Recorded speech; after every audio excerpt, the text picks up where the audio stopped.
guys, it's Amy with Aim to Plan, and today I am working on, if you can believe it, 2020. Now, right now it is August of 2019, but my sisters and I were recently talking and we were planning out some events through May of 2020, and it just dawned on me that there was just no way currently in my current system to be able to track those events that far out. And so what I decided to do was try to come up with some way to get this done. And so this is what I've got going. And if you're looking forward to seeing how I do it, stay tuned.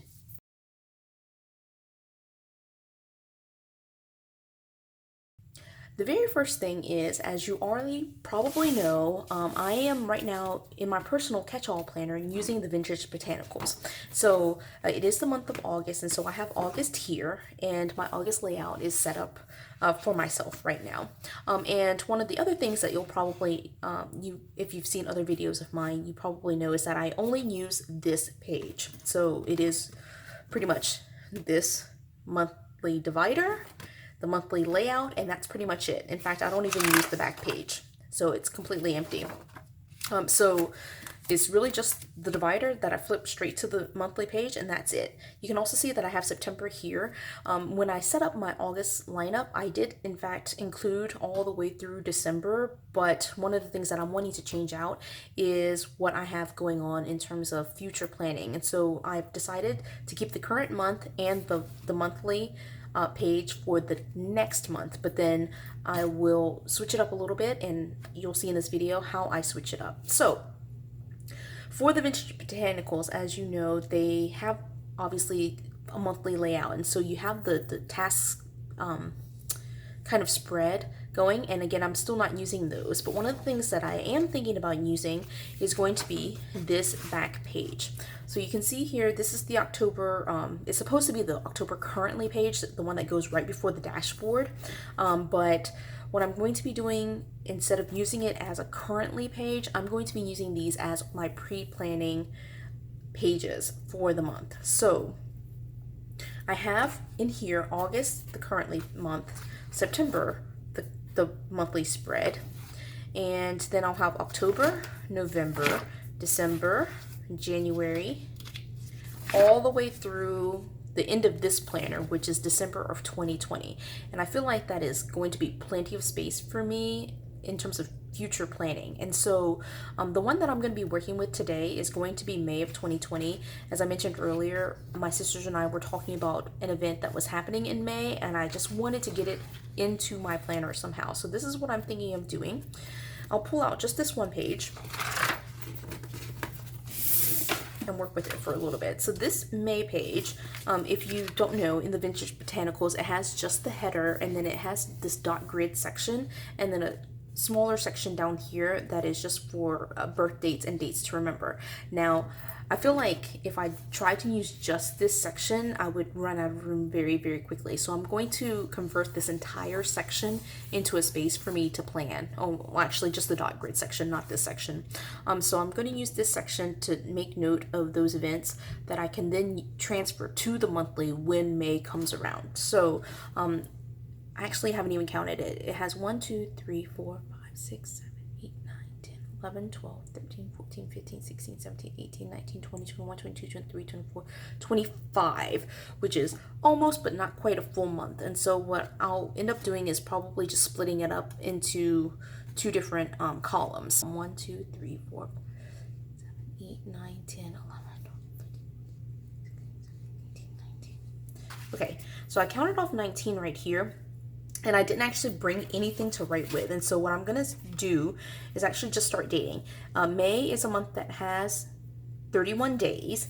And so what I'll do is do 1 through 16 on the first column, and then 17 through 31 for the next column, right? And so I have pulled out my sticker book. This is one that I made myself, a DIY.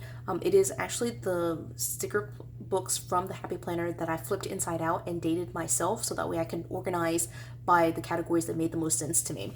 And so in this dates, I have several different sticker books that I've kind of used, but I'm going to be using these smaller stickers from, it must be an undated kit. Honestly, I don't even remember where I got it from. So I'll be using these stickers.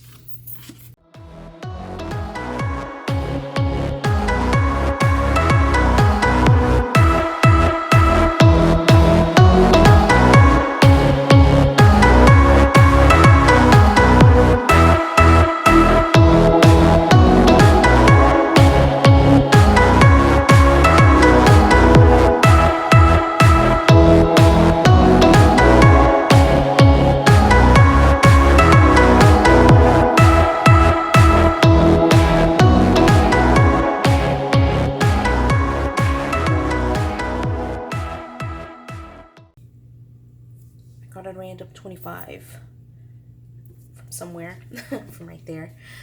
The issue that I have with these stickers is that they're just a little bit thicker, I think, and or for whatever reason, I feel like they're thicker. So it's a little bit harder to get off the page. And so that's why I decided to go in the middle, just because I could bend it a little bit easier.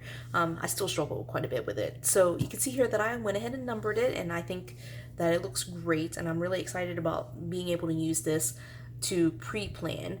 And the reason why I did it on this page rather than just going ahead and writing it on the monthly spread is two reasons really. One, I might want to decorate my monthly spread and I didn't want to write on it before I was able to decorate it. So I wanted to at least give myself the opportunity to do before the pins for the monthly spread if I chose to do that. I haven't been doing that really with this personal catch-all planner, the Vintage Botanicals, but just in case I might want to do that, I went ahead and put it on a different sheet. Second, if I kept the monthly spreads in, that's totally an option, but it adds a lot more bulk. Here I have just the one sheet, and I can do this for all of the future months that I have, and it would just be the one sheet per month, whereas if I put in the monthly spread, it'd be 2 sheets per month. And in fact, one of the pages, one of the spreads would be the divider, which is even thicker than just a regular page, and so that adds even more bulk. So I think this is a lot slimmer and it'll be a lot easier to carry around with me. So I am really looking forward to using this.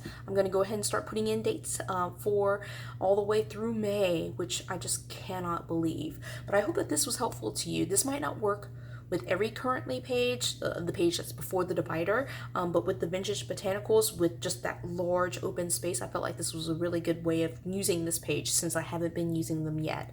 And so I'm going to be now using them for pre-planning, and you will see that probably in future videos or posts on Instagram. And I look forward to having a place to jot down these things rather than just storing it in my notes on my phone or on my calendar on my phone, and trying to figure out where I put these dates. So I'm very excited. I hope you're excited too, and I hope this gives you some idea for how you can use your currently page, or in fact just convert some pages that you might have lying around to a currently page or a future page, a future month's page for your own planner. If you like this video, please do give it a thumbs up. I hope you subscribe to my channel, and please do give me comments if you are looking forward to more tips, tricks, hacks, whatever you might be looking for. I look forward to hearing from you. Have a great one. Bye.